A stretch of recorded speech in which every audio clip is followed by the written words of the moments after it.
Tonight, we continue our exploration of the greatest teams ever assembled, the collections of talent and chemistry that rose above their eras and left fingerprints on basketball history that can still be seen today. These teams prove that there's no single path to immortality, no one blueprint for building something unforgettable. There's only commitment, sacrifice, and the willingness to become something greater than the sum of individual parts. So settle in, let your mind drift toward these stories of triumph. And remember that greatness in all its forms starts with a simple choice to pursue excellence together. There's a particular kind of beauty in proving everyone wrong. The Detroit Pistons of 2003 to 2004 understood this intimately. They weren't supposed to win the championship. They didn't have a superstar, no player who'd been an all-star more than once, no one who made highlight reels with spectacular dunks or impossible shots. What they had was something harder to quantify, but ultimately more valuable. They had 5 players who understood their roles perfectly, who valued winning over statistics, who believed that defense and teamwork could overcome raw talent. Larry Brown had been coaching for decades, building a reputation as a teacher, a developer of players, a man who valued fundamentals over flash.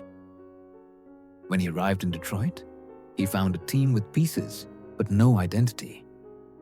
Chauncey Billups was a point guard who'd been traded multiple times early in his career, labeled a disappointment, a player who couldn't live up to being the 3rd overall pick. Rip Hamilton was a shooting guard with an unconventional game, running endlessly through screens, shooting mid-range jumpers with a face mask protecting a broken nose.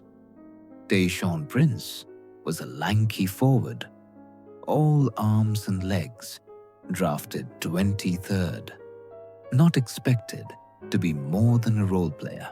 Then there were the Wallaces, unrelated but united in their approach. Ben Wallace, the undersized center at 6 feet 9, who'd gone undrafted, who'd been cut and overlooked and underestimated his entire career. He turned himself into a defensive force through pure will and work ethic, winning Defensive Player of the Year awards, grabbing rebounds against centers half a foot taller, blocking shots with timing that seemed supernatural. Rasheed Wallace, the talented but enigmatic power forward acquired mid-season from Portland, brought versatility and toughness. A player who could stretch the floor, but also battle in the paint. The 2003 to 2004 season wasn't historically dominant. The Pistons won 54 games, lost 28, finished 3rd in their conference. But something was building, chemistry was forming, and Brown's defensive system was taking root. They played a style that frustrated opponents, switching everything, helping constantly, making every basket contested, every possession exhausting. The playoffs began, and Detroit looked different. They had an edge, a confidence, a belief that hadn't been there during the regular season. They beat Milwaukee in 5 games. They handled New Jersey in 7 games, surviving a tough series against a well-coached team. The Eastern Conference Finals brought the Indiana Pacers the #1 seed, a team led by Jermaine O'Neal and Ron Artest, a squad that had won 61 games. The series went 6 games, physical and intense, every possession a battle. But Detroit kept defending, kept executing, kept believing. They won the series and advanced to the finals, where they faced a team that seemed unbeatable on paper, the Los Angeles Lakers had assembled what looked like basketball's version of a super team. Shaquille O'Neal was still dominant, still one of the best centers ever. Kobe Bryant was in his prime, averaging 24 points per game, an assassin with the ball. They'd added Karl Malone, the legendary power forward who'd never won a championship, and Gary Payton, the Hall of Fame point guard, also seeking his first ring. 4 future Hall of Famers on one roster, all hungry, all talented, all expecting to win. The series started in Los Angeles, and something unexpected happened. The Pistons won Game 1 by 3 points, defending with an intensity that seemed to surprise the Lakers. Game 2, Detroit won again, this time by 3 points in overtime. They'd stolen home court, won 2 in Los Angeles, and suddenly, the impossible seemed possible. Back in Detroit for Game 3, the Pistons won by 6.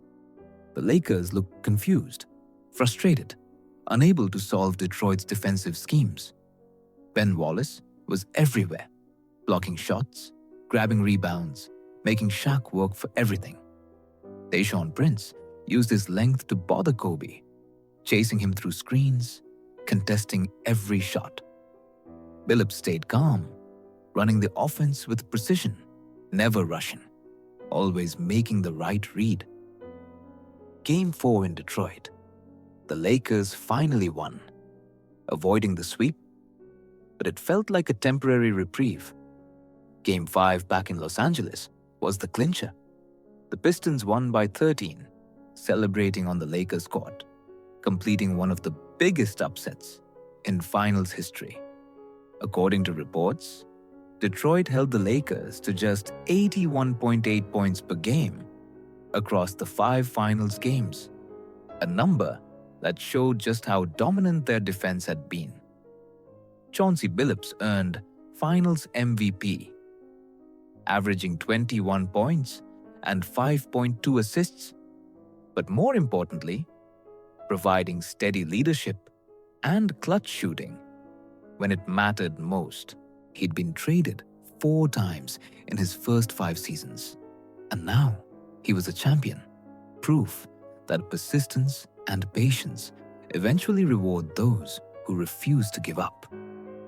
Ben Wallace averaged 10.8 points and 14.3 rebounds in the finals, but his impact went beyond statistics. He'd won his 4th Defensive Player of the Year award that season, joining an elite group of just 3 players to win the award 4 times. At 6 feet 9 and 240 pounds, he was undersized for a center, but his timing, his strength, his relentless motor made size irrelevant. Hamilton averaged 21.4 points in the finals, running through screens until defenders were exhausted, hitting mid-range shots that kept Detroit's offense flowing. Prince averaged 9 points, but his defense on Kobe was invaluable. Rasheed Wallace provided toughness and timely scoring, finishing with 13 points per game. This wasn't a team built on individual brilliance. This was a team built on collective excellence, on 5 players who understood that sacrifice creates success, that defense wins championships, that chemistry matters more than talent. Some fans believe this victory represents the ultimate proof that the right system and the right mindset can overcome superior talent. And it's hard to disagree. The Pistons were called the blue-collar champions. Lunch pail mentality, producing championship results. They played hard every possession, never took shortcuts, never relied on individual brilliance to bail them out. They were exactly what Detroit as a city represented: hardworking, tough, resilient, refusing to back down from anyone. Boston Garden in the mid-1980s was a temple, a sacred space where basketball was practiced with reverence and intensity. The parquet floor, with its distinctive pattern, had seen legends walk across its surface for decades. But the 1985 to 86 Celtics team might have been the greatest group ever to call that building home. Larry Bird was in the middle of an extraordinary 3-year run of MVP awards from 1984 to 1986, dominating the league with a game built on intelligence, skill, and competitive fire that bordered on obsession. At 6'9", Bird played forward but could do anything: shoot from anywhere, pass like a point guard, rebound like a center, defend with positioning and anticipation that made up for what he lacked in pure athleticism. The 1985 to 86 season was Bird at his absolute peak. He averaged 25.8 points per game, shooting 49% from the field, 42% from three-point range. He grabbed 9.8 rebounds per game and dished out 6.8 assists per game. Those numbers, combined with his leadership and clutch performances, made him the clear MVP, winning the award for the third consecutive year, a feat only Wilt Chamberlain and Bill Russell had achieved before him. But Bird wasn't alone. Kevin McHale, the 6'10" power forward with the most diverse post-game in basketball history, provided scoring and defense in the paint. He had spin moves, up and under moves, drop steps, jump hooks, and counter moves to all of them. Guarding McHale in the post was like trying to solve a puzzle where the pieces kept changing shape. He averaged 21.3 points per game and was named first-team All-NBA. Robert Parish, the 7'1" center, nicknamed the Chief, was the steady presence in the middle, averaging 16.1 points and 9.5 rebounds per game at age 32. His high-release jump shot was nearly impossible to block, and his conditioning was legendary. He could run the floor on fast breaks, even late in games, providing the Celtics with another offensive weapon. Dennis Johnson, the point guard who'd won championships before with Seattle, brought defensive excellence and playoff experience. He'd won Finals MVP in 1979, and now, in Boston, he was the perfect floor general for this talented group. He averaged 15.6 points and 6.4 assists, but his value went far beyond statistics. He was the stabilizer, the player who made sure everyone got their touches, who defended the opposing team's best guard, who hit big shots in crucial moments. Then there was the bench, led by Bill Walton, one of the most talented centers ever to play basketball. Walton had won an MVP award with Portland, had led them to a championship, but injuries had derailed his career. Foot injuries had limited him to just 14 games over 3 seasons at one point. But in Boston, healthy enough to contribute in a limited role, Walton became the best backup center in basketball, bringing passing, intelligence, and energy off the bench. He won 6th Man of the Year, averaging 7.6 points and 6.8 rebounds in just 19.3 minutes per game. The Celtics also had Danny Ainge, the scrappy guard who'd played professional baseball before choosing basketball, providing three-point shooting and defensive intensity. Jerry Sichting was a steady backup point guard. Scott Wedman provided veteran leadership. This was depth that most teams could only dream about. Stars and role players all committed to one goal. The season was dominant from the start. The Celtics won their first 6 games. They lost 1, then won 7 straight. The pattern continued, Victories piling up, opponents overwhelmed by Boston's talent and intensity. But the most remarkable statistic was what happened at home. Boston Garden was supposed to be a difficult place to play. The Celtics made it nearly impossible. They won their first 31 home games before finally losing to Portland in December, 81-81. Then they won 10 more. They lost another. They won 10 more. By season's end, the Celtics had won 67 games at home, losing just once. 67 and 1 at home. That home record was, and remains, one of the most dominant in NBA history. Overall, the Celtics finished 67-15, the best record in the league. According to reports, their point differential of plus 9.4 per game showed just how thoroughly they dominated opponents. They weren't just winning, they were controlling games from start to finish, dictating pace, executing with precision that made basketball look easy. The playoffs were supposed to be more competitive. They were, but only slightly. Boston swept Chicago in the first round, destroying a Bulls team that featured a young Michael Jordan, who scored 63 points in Game 2, the most ever scored against the Celtics in a playoff game. Bird's response after the game was simple. That wasn't Michael Jordan out there. That was God, disguised as Michael Jordan. Even in defeat, Jordan earned Bird's respect. The second round brought Atlanta, and the Celtics won in 5 games. The Eastern Conference Finals featured Milwaukee, and Boston won in 4 straight. They'd lost just 1 game on their way to the finals, where they faced the Houston Rockets, a team featuring the legendary duo of Ralph Sampson and Hakeem Olajuwon, 2 7-footers who could run, shoot, and defend. The series went 6 games, the Rockets proving to be tougher opponents than expected.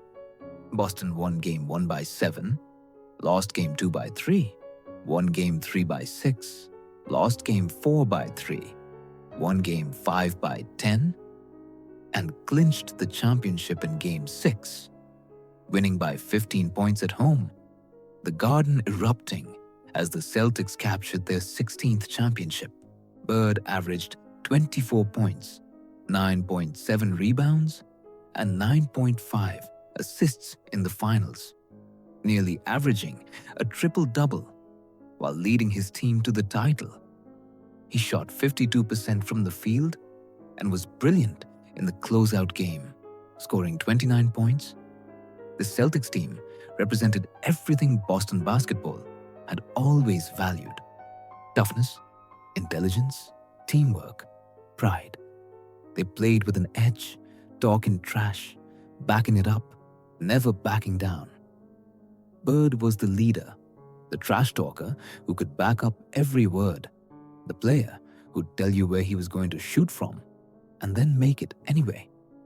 McHale was the enforcer, capable of physical play when needed.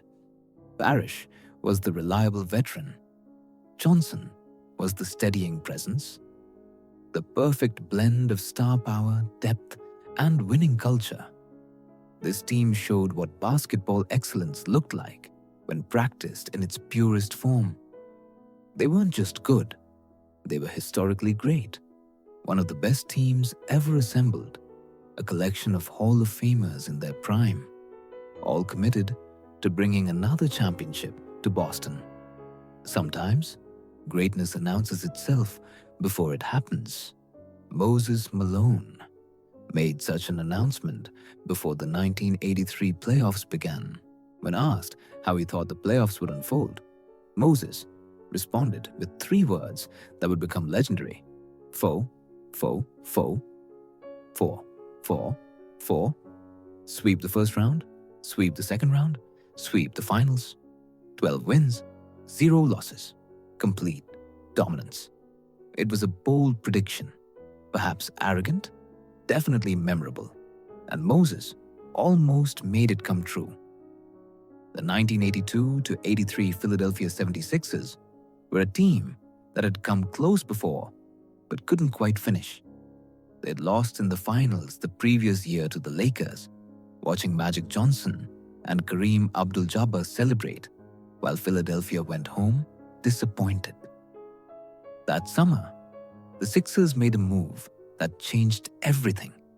They traded for Moses Malone, the dominant center who'd won MVP awards, who rebounded like a man possessed, who played with the physicality that wore down opponents. Julius Erving, Dr. J, was the face of the franchise, the high-flying forward who'd revolutionized basketball with his grace and athleticism. He was 32 years old, still brilliant, still capable of spectacular plays, but also mature enough to accept that this team needed to be built around Moses' interior dominance. That acceptance, that willingness to adjust his role slightly, was the first step toward championship success. Morris Cheeks was the point guard, a quiet leader who defended brilliantly and ran the offense with efficiency. He wasn't flashy, didn't demand attention, just made the right play consistently. Andrew Toney was the shooting guard, nicknamed the Boston Strangler for his habit of destroying the Celtics in big games. He could score in bunches, hit tough shots, and provide the perimeter firepower to complement Moses' interior presence. Bobby Jones was the defensive specialist forward, earning first-team all-defense honors while accepting a smaller offensive role. Mark Iavaroni and Clint Richardson provided depth. Reggie Theus, acquired late in the season, added another scoring option. This was a team with everything: inside scoring, outside shooting, defense, experience, hunger. The regular season was excellent. The Sixers won 65 games, losing just 17, boasting the best record in the Eastern Conference. Moses was dominant, averaging 24.5 points and 15.3 rebounds per game, winning the MVP award, his third overall. He was unstoppable in the paint, grabbing offensive rebounds, scoring on putbacks, making life miserable for opposing centers. Dr. J averaged 21.4 points per game, still spectacular at times, still capable of plays that defied physics. The famous rock the baby dunk in a regular season game against the Lakers showed he still had magic in those 32-year-old legs. Toney averaged 19.7 points, Cheeks added 12.5 points and 7 assists. This was balance, depth, talent at every position. When the playoffs began, Moses' prediction started becoming reality. The first round brought the New York Knicks, a team that had won 44 games during the regular season. Philadelphia swept them 4-0. 4. The second round featured the Milwaukee Bucks, a 51-win team with talented players like Sidney Moncrief and Bob Lanier. The Sixers won Game 1 by 5, they won Game 2 by 8, they won Game 3 by 14, they won Game 4 by 8, another sweep. 4. The Eastern Conference Finals brought a tougher challenge. The Boston Celtics, the defending champions, still had Larry Bird, Kevin McHale, and Robert Parish. This series was supposed to be close, supposed to go 7 games. The Sixers won Game 1 by 15. They won Game 2 by 13. They won Game 3 by 4. They lost Game 4 by 6, the only blemish on their playoff run so far. But they won Game 5 by 4, winning the series 4-1. Close to 4, but not quite. Moses' prediction was now 12 wins, 1 loss, close to perfect, historically dominant, but with one more series remaining. The NBA Finals brought the Los Angeles Lakers, the team that had beaten Philadelphia the year before, the team with Magic and Kareem, the Showtime machine that seemed unstoppable. Game 1 in Philadelphia, the Sixers won by 4. Moses had 18 points and 17 rebounds. Game 2, the Sixers won by 8. Moses had 24 points and 17 rebounds. The series shifted to Los Angeles, where the Lakers were supposed to be better, supposed to be harder to beat. Game 3, the Sixers won by 9. Moses had 20 points and 10 rebounds. Game 4 was the clincher. The Sixers won by 1. A nail-biting victory, a championship sealed, the parade coming to Philadelphia. Final playoff record, 12 wins, 1 loss. Not 4-4-4, but 4-5-4. Close enough to legendary, dominant enough to be undeniable. Moses Malone earned Finals MVP, averaging 25.8 points and 18 rebounds per game against the Lakers. 18 rebounds per game in the Finals. He was a monster on the glass, grabbing every miss, creating second-chance opportunities, wearing down Kareem with relentless physicality. Dr. J finally had his NBA championship. He'd won titles in the ABA, had been brilliant for years in Philadelphia, but this was the validation he'd been seeking. At 32, showing gray in his beard, he could finally call himself an NBA champion. He averaged 19.1 points in the playoffs. Not his highest number, but exactly what the team needed. Some fans believe this represents the most dominant playoff run in 70s and 80s basketball. And the case is strong. Only 1 loss in the entire playoff run, sweeping the Lakers in the finals, fulfilling a promise made before the journey even began. Moses Malone had guaranteed dominance, and he delivered it, grabbing rebounds, scoring in the paint, establishing a physical presence that no team could match. The promise was nearly kept. The championship was definitively earned. And Philadelphia, after years of coming close, finally stood at the top of basketball. Champions at last. The summer of 2019 in Los Angeles felt like a beginning and an ending simultaneously. LeBron James was entering his 2nd season with the Lakers, his first having ended in disappointment, missing the playoffs for the first time in over a decade. At 34 years old, questions swirled about whether his best days were behind him, whether he could still lead a team to a championship, whether the move to Los Angeles had been more about business and entertainment than basketball.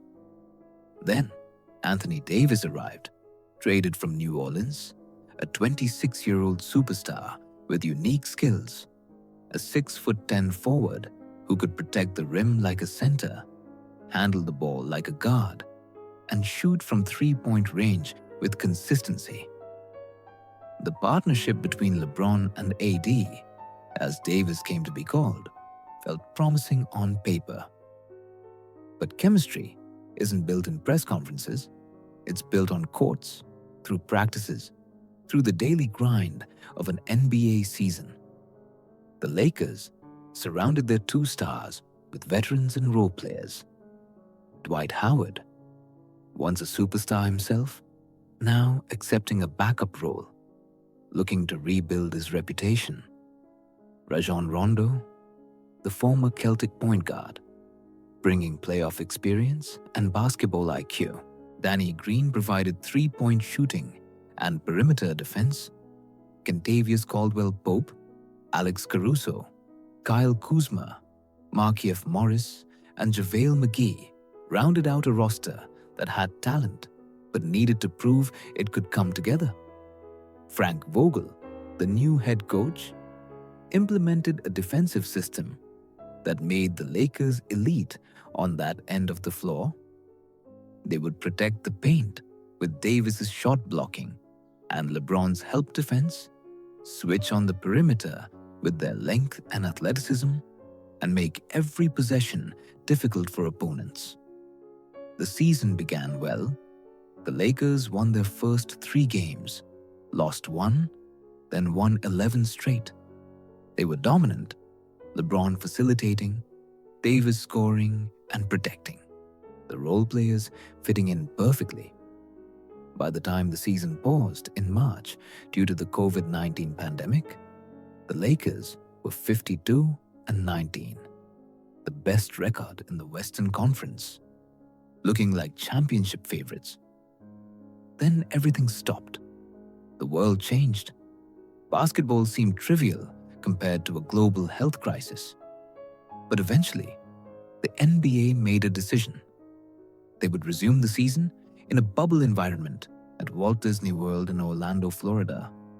No fans, no home court advantage, no familiar routines, just basketball, isolated from the world, played in the strangest circumstances the sport had ever seen. Some teams struggled with the bubble. The Lakers thrived. LeBron, at 35 years old, approached the environment with complete professionalism. This was his 17th NBA season, and he played like it might be his last chance to add another championship to his resume. Davis, in his first real playoff run with championship expectations, elevated his game to match the moment.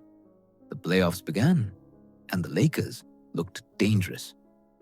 They eliminated Portland in 5 games, LeBron averaging 27.4 points and Davis dominating the paint. The second round brought Houston, a team that had gone all in on small ball. Playing without a traditional center, the Lakers won in 5 games. Their size and versatility, too much for the Rockets to handle. The Western Conference Finals featured the Denver Nuggets, a young team led by Nikola Jokic and Jamal Murray, a squad that had come back from 3 games to 1 deficits twice already in the playoffs. The series went 5 games, the Lakers never allowing Denver to mount another comeback.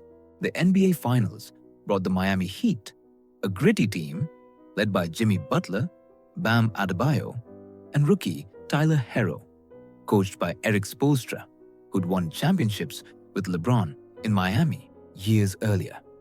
This was a matchup with history, with storylines, with emotion. Game 1 went to the Lakers by 9 points. Game 2 went to the Lakers by 10 points. Game 3, in what would have been Miami's home court, if not for the bubble, went to the Heat by 7. Jimmy Butler putting together a legendary performance with 40 points, 13 rebounds, and 11 assists. Game 4 went to the Heat by 2. Butler again brilliant. The series suddenly 2-2 instead of a sweep. But the Lakers regrouped. Game 5, they won by 4. LeBron taking over with 40 points, 13 rebounds, and 7 assists.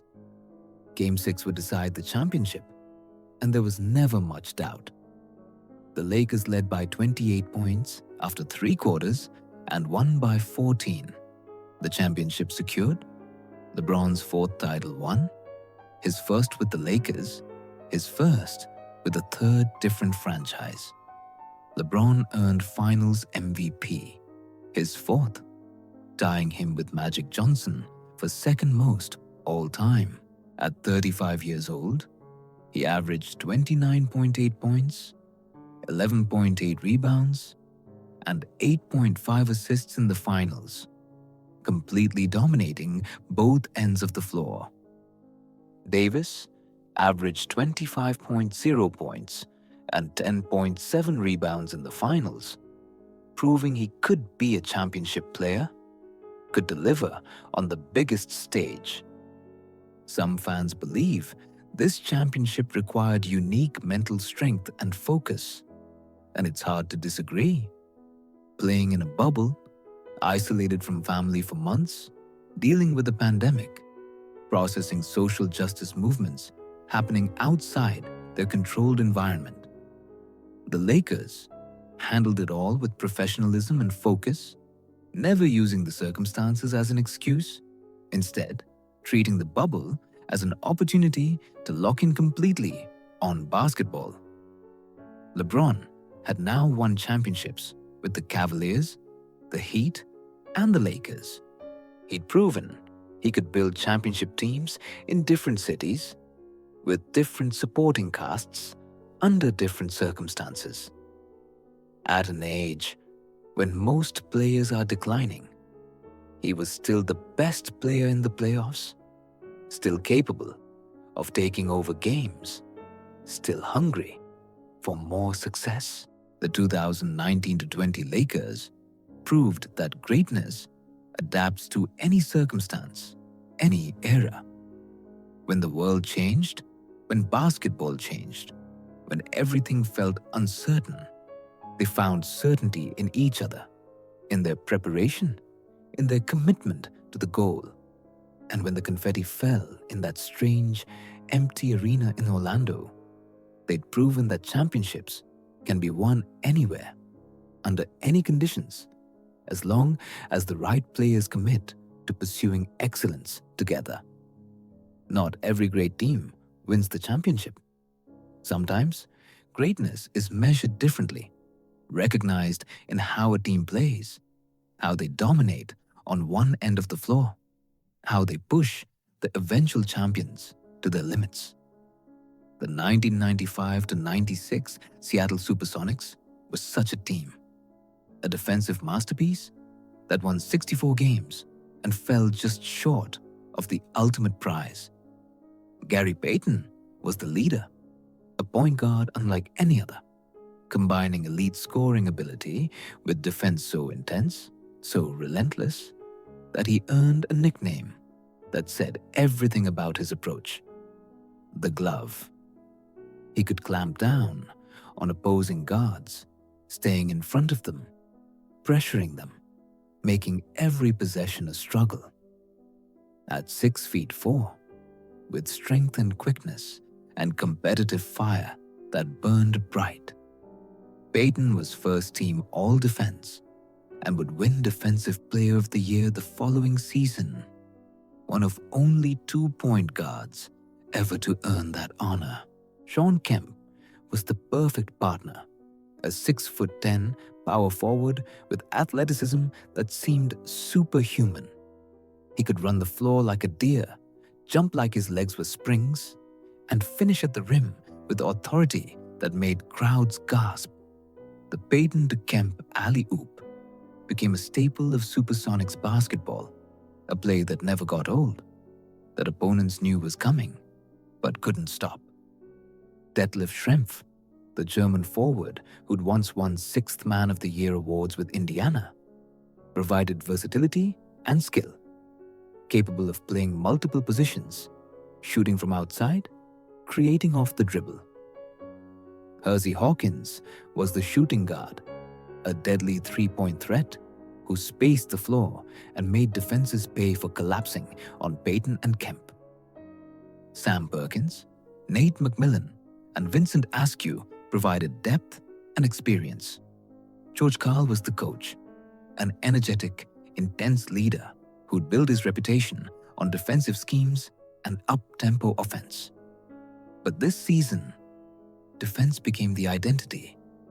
The Sonics pressed full court, trapped ball handlers, switched everything, and played with an intensity that exhausted opponents before halftime.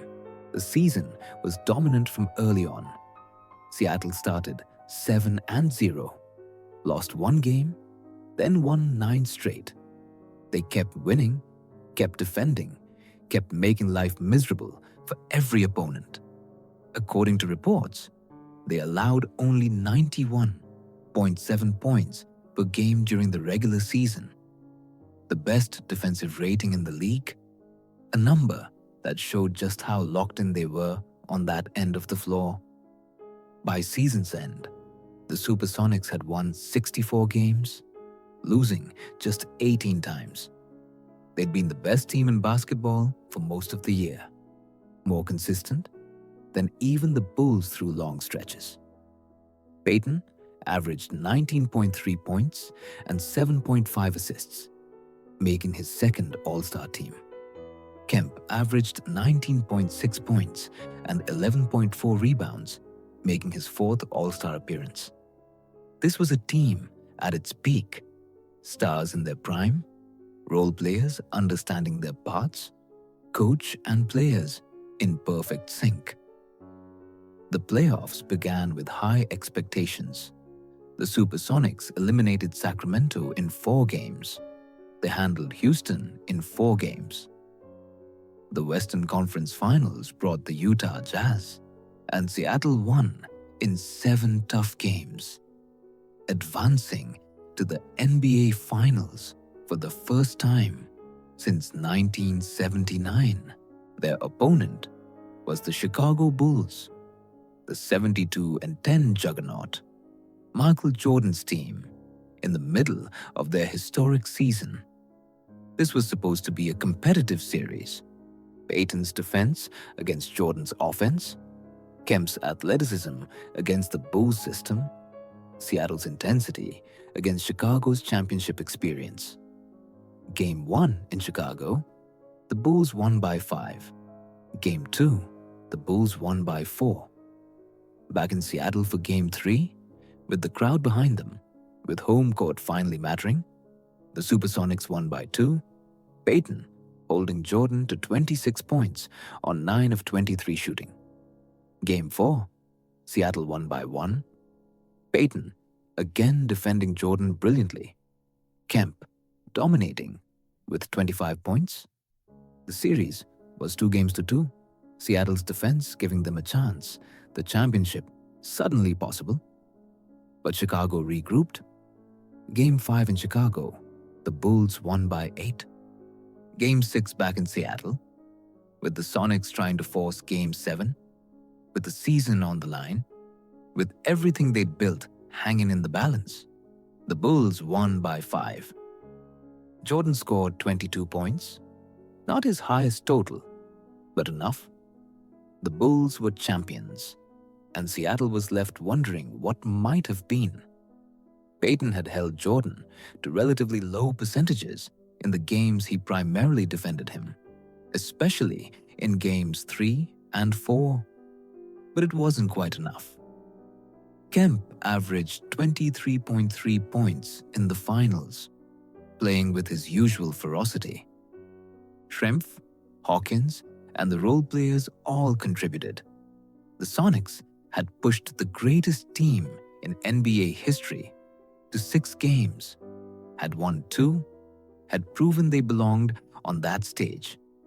Some observers believe this team's defensive excellence represented something special.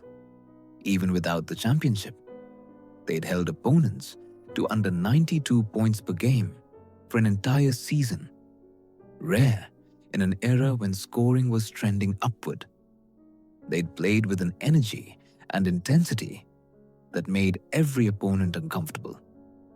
They'd taken the Bulls in the middle of a 72-win season and made them work for every basket.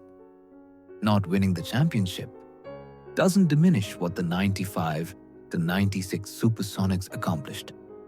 They showed that defense can be an identity, that you can build a 64-win team around stops instead of buckets, that Payton's glove-tight defense and Kemp's rim-rocking dunks were enough to compete with anyone. They proved that greatness isn't only measured in championships, that sometimes it's measured in how you play, how you fight, how you represent a city and a philosophy about basketball. The Detroit Pistons had earned their nickname. The Bad Boys played physical, intense basketball that bordered on violent, using every tactic within and sometimes beyond the rules to gain advantage. They'd come agonizingly close to to a championship in 1988, battling through injuries and adversity to beat the Lakers in 7 games, Isaiah Thomas hobbling on a bad ankle, leading his team to their first title in franchise history. But one championship wasn't enough. The question after winning is always whether you can do it again, whether that success was a peak or a plateau, whether you can sustain excellence when everyone's studying your game, when opponents come at you with extra intensity, when the championship hangover affects your focus. The 1988 to 89 season began with the Pistons determined to answer those questions definitively. They'd won, and they wanted more. Isaiah Thomas, the point guard leader, the heart of the bad boys, was in his prime at 27 years old, combining scoring, passing, and leadership in ways that made him one of the league's best players. His smile off the court hid the killer instinct he showed on it, the willingness to do whatever was necessary to win. Joe Dumars, the shooting guard who'd won Finals MVP the previous season, was the perfect partner. Where Isaiah was fiery, Dumars was cool. Where Isaiah talked trash, Dumars played quietly.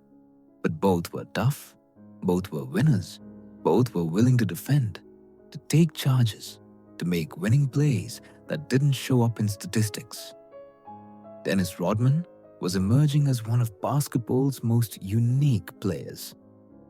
At 6'7", playing forward, he didn't care about scoring. He cared about rebounds, about defense, about doing the dirty work that won games. His hair was still mostly normal, his personality not yet as eccentric as it would become, but his motor was already legendary. He grabbed 13 rebounds per game, playing with an energy that never quit.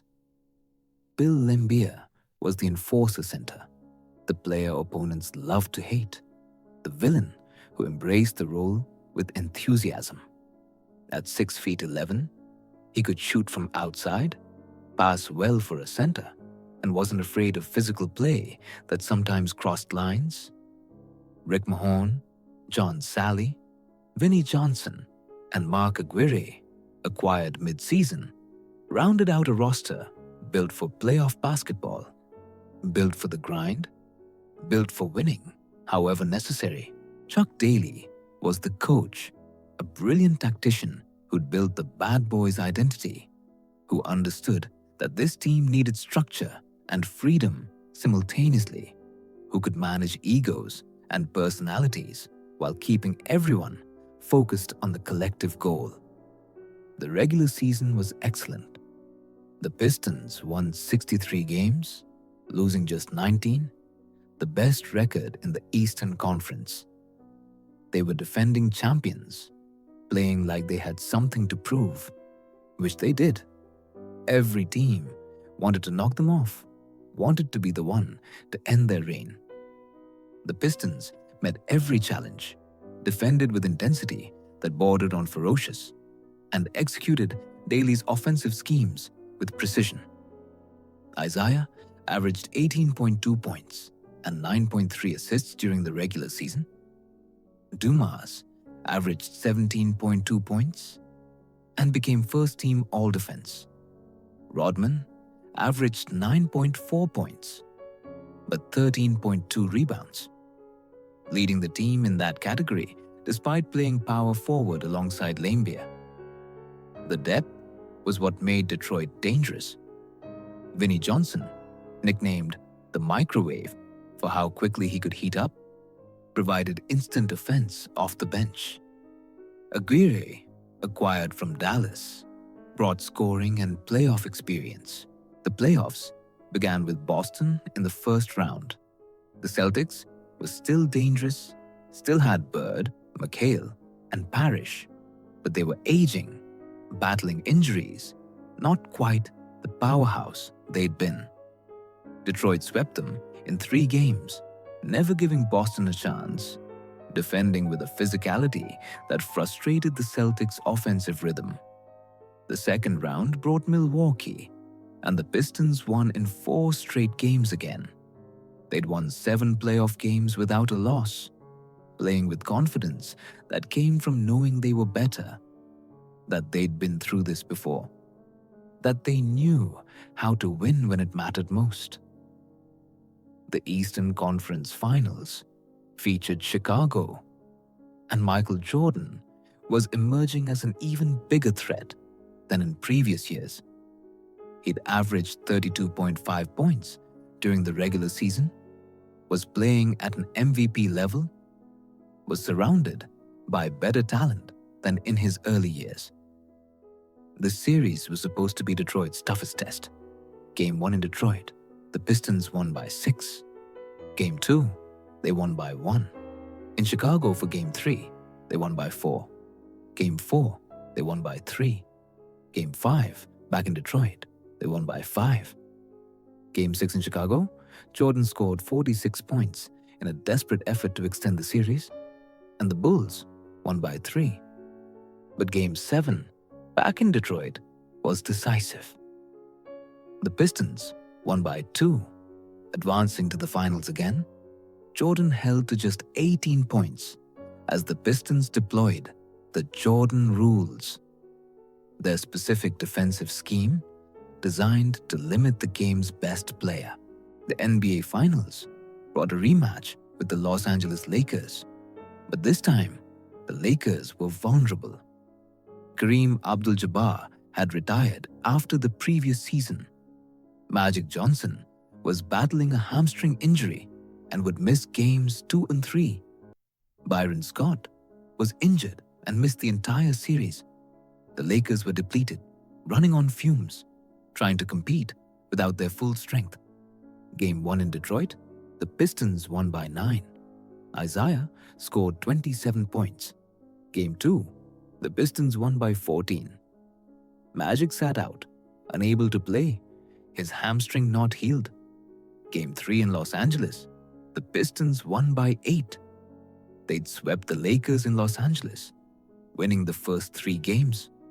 1 victory away from a sweep, 1 victory away from back-to-back championships. Game 4 in Los Angeles was the clincher. The Lakers played with pride, trying to avoid the sweep, but the Pistons were too good, too experienced, too hungry to let the opportunity slip away. Detroit won by 1, a nail-biting finish, a championship secured, confetti falling in the Forum as the Bad Boys celebrated on the Lakers' home court. Dumas earned his second consecutive Finals MVP, averaging 27.3 points per game on an injured ankle, shooting 53% from the field, providing the steady scoring and leadership Detroit needed. Isaiah averaged 27.3 points as well in the finals, matching Dumas exactly, the 2 guards carrying the offensive load together. But this championship felt different than the previous year. In 1988, the Pistons had been the upstarts, the team finally breaking through. In 1989, they were the champions defending their throne, proving it wasn't a fluke, proving they could sustain excellence, proving that the Bad Boys' identity wasn't just about one magical run, but about a culture of winning. Some fans believe this team's physicality changed playoff basketball forever, and there's truth to that claim. The Pistons pushed the boundaries of what was acceptable, using hand-checking, hip checks, and physical play that would later be legislated out of the game. They made opponents uncomfortable, frustrated, sometimes angry. They won not just with talent, but with intimidation, with toughness, with the refusal to let opponents play their game. Rodman's defensive versatility was becoming legendary. He could guard small forwards, power forwards, even centers in certain matchups. His energy, his hustle, his complete lack of concern for his offensive statistics made him invaluable. He'd win 2 Defensive Player of the Year awards in later seasons, but this championship run showed glimpses of that defensive dominance. The back-to-back championships validated everything the Pistons had built. They'd created an identity, stuck with it through criticism, and won twice. Isaiah Thomas, who'd been criticized early in his career for not being a winner, now had 2 rings. Dumas, the quiet assassin, had 2 Finals MVP awards. Rodman was emerging as one of the game's unique talents. Laimbeer, Mahorn, Sally, and the rest had proven that physicality and toughness could win championships. The defenders had become a dynasty, even if it lasted just 2 years. They'd shown that basketball wasn't just about elegance and showmanship. Sometimes it was about grit, about defense, about making opponents earn every basket, about being tougher than everyone else when the games mattered most. When you step back and look at these teams together, these 7 different dynasties from different eras, different cities, different basketball philosophies, patterns emerge that transcend time and style. The Detroit Pistons of 2004 won with defense and chemistry, no superstars required. The Boston Celtics of 1986 won with star power and depth, overwhelming talent at every position.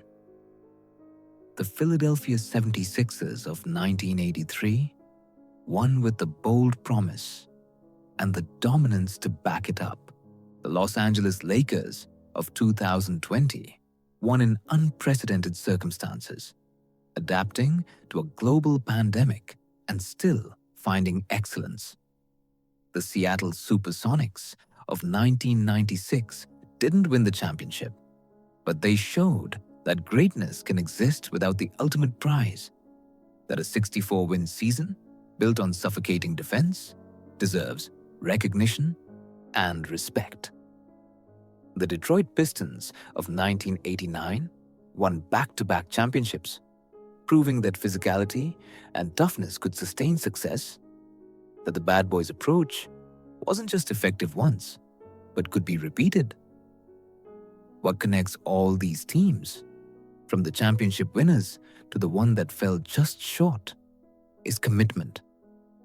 Commitment to a system, to teammates, to the daily work that excellence requires.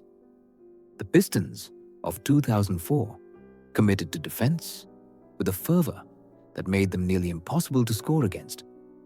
The Celtics of 1986 committed to utilizing their incredible depth, with Bill Walton accepting a bench role after being an MVP.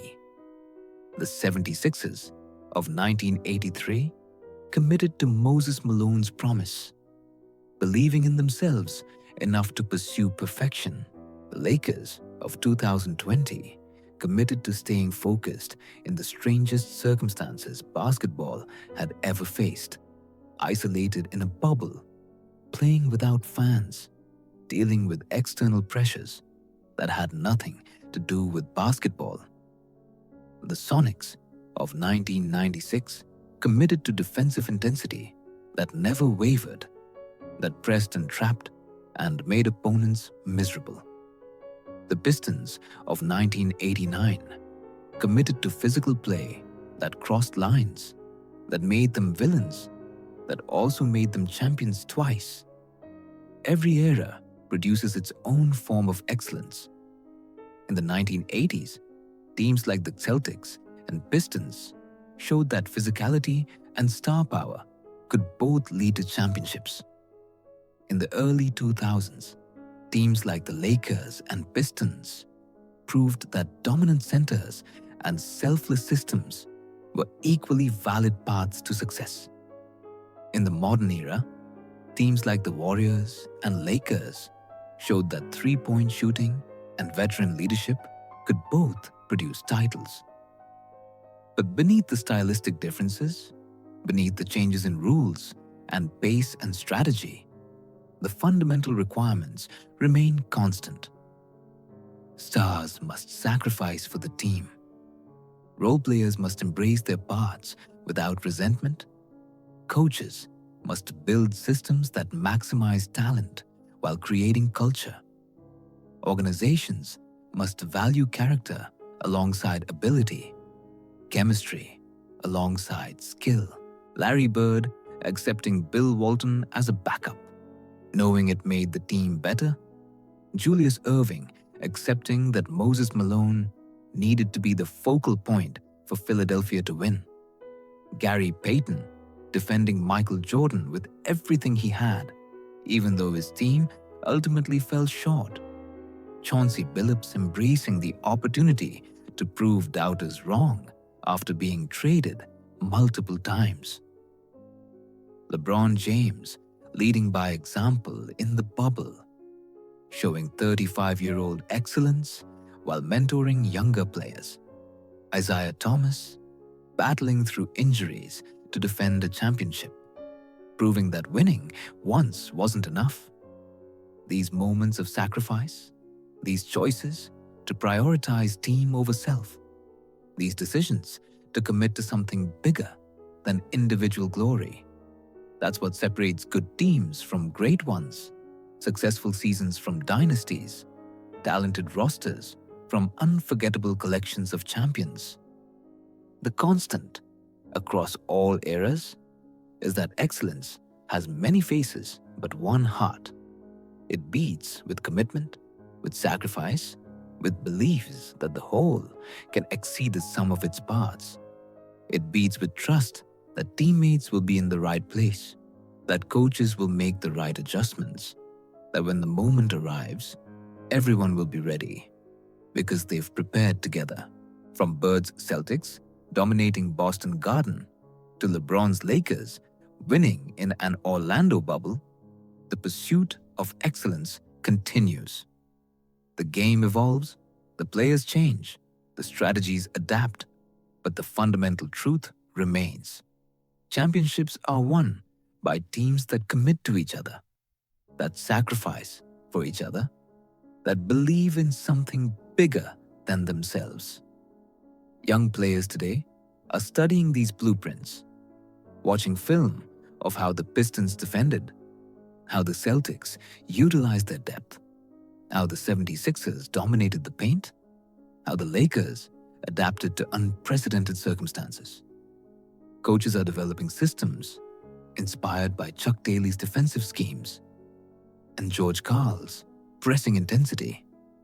General managers are trying to build rosters that combine star power with chemistry, talent with character, skill with sacrifice. The next dynasty is always being built somewhere. In a practice facility where a coach is teaching defensive rotations.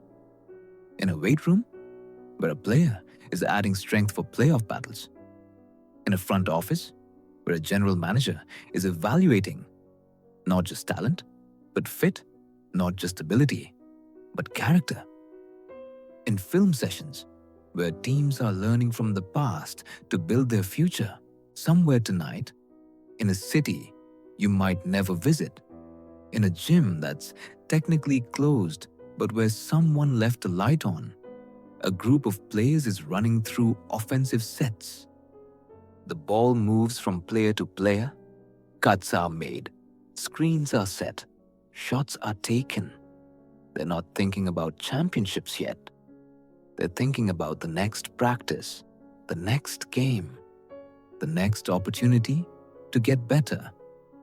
In another city, a coach is drawing plays on a whiteboard at midnight, trying to solve a defensive puzzle, trying to find the adjustment that will help his team take the next step. He's not thinking about dynasties yet. He's thinking about tomorrow, about the teaching moment he'll have in practice, about the way he can help a young player understand something crucial about spacing or timing or communication. In a front office somewhere, a general manager is watching tape, evaluating players, weighing decisions, that might not bear fruit for years. She's not thinking about legacy yet. She's thinking about culture, about fit, about building something that will last beyond a single season, beyond individual careers, beyond her own tenure. This is how greatness begins, not with grand proclamations or guaranteed results, but with quiet work in empty gyms and late-night film sessions and difficult decisions made with long-term vision. The Pistons didn't become champions by accident. They built a defense-first culture and stuck with it. The Celtics didn't dominate Boston Garden by luck. They assembled talent and created an environment where stars and role players all understood their value. The 76ers didn't nearly sweep the playoffs by chance. They added the right piece in Moses Malone and committed to his dominance. The Lakers didn't win in the bubble by fortune. They stayed focused when everything around them was chaotic. The Sonics didn't win 64 games randomly. They built a defensive system and executed it relentlessly. The Pistons didn't win back-to-back championships easily. They endured criticism for their physical play and proved it could sustain success. These teams we've discussed across two parts of this story, these 14 different dynasties and near dynasties, they show us every path to excellence that basketball offers. Overwhelming star power, suffocating defense, balanced rosters, dominant individuals surrounded by perfect role players, youth and athleticism, veteran experience, three-point shooting, interior dominance, fast-paced offense, grinding defense. There's no single blueprint, no one correct way to build a championship team. But there are constants. Sacrifice must happen. Stars must accept roles within systems. Role players must embrace their importance. Coaches must create environments where excellence becomes habit. Organizations must value culture as much as talent. The 72-win Bulls showed us that. The 16-1 Warriors showed us that. The Showtime Lakers showed us that. The beautiful game Spurs showed us that. The 68-win 76ers showed us that. The 15-1 Lakers showed us that. And in this second part of our journey, the underdog Pistons, the dominant Celtics, the promising 76ers, the adapting Lakers, the defensive Sonics, and the bad boy Pistons all showed us that in their own ways, championships are won differently, but they're all won the same way.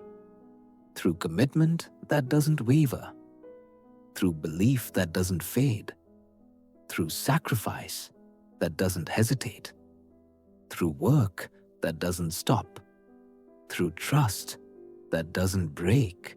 And now, as the second part of our story ends, as your mind drifts towards sleep, carry these lessons with you. Greatness comes in many forms. Excellence takes many paths. Success requires many sacrifices. But the core truth never changes. The greatest teams ever built weren't born complete. They became complete, piece by piece, practice by practice, game by game, season by season. They faced adversity and grew stronger. They experienced failure and learned from it. They tasted success and hungered for more. Ben Wallace, undrafted and undersized, became a 4-time Defensive Player of the Year through pure will. Larry Bird, a 6th pick from a small college, became a 3-time MVP through relentless work. Moses Malone bounced around early in his career, became a champion by dominating the boards. LeBron, facing unprecedented circumstances, won his 4th title by adapting when others might have made excuses. Gary Payton, despite falling short, showed that defensive excellence deserves recognition even without a ring. Isaiah Thomas, criticized early for not winning, led his team to back-to-back championships through toughness and skill. These weren't superhuman achievements. They were human achievements, accomplished by people who decided that excellence mattered more than comfort, that team success mattered more than individual glory, that legacy mattered more than immediate gratification. Rest now. Dream of crisp passes and perfect rotations, of championships won through sacrifice and excellence achieved through commitment. Dream of teams that moved as one, thought as one, succeeded as one. Dream of the next dynasty being built somewhere tonight, one quiet moment of work at a time. The game continues. The pursuit never ends. And somewhere, right now, someone is taking one more shot in an empty gym, running one more play on a whiteboard, making one more decision in a front office, building towards something that doesn't exist yet, but will, with time and work and belief and sacrifice. The greatest teams ever built teach us this final lesson. Excellence is always possible. For anyone willing to commit to it completely, to pursue it patiently, to sacrifice for it willingly, to believe in it totally. Sleep well, dream of excellence. And remember that greatness in all its forms begins with a simple decision to pursue it together. One possession at a time, one day at a time, one season at a time, until the impossible becomes inevitable and the dream becomes reality. The legacy lives on. The pursuit continues. And tomorrow, somewhere, someone will begin building the next dynasty that will join these immortal teams in basketball history, proving once again that excellence, when pursued with commitment and sacrifice and belief, never goes out of style.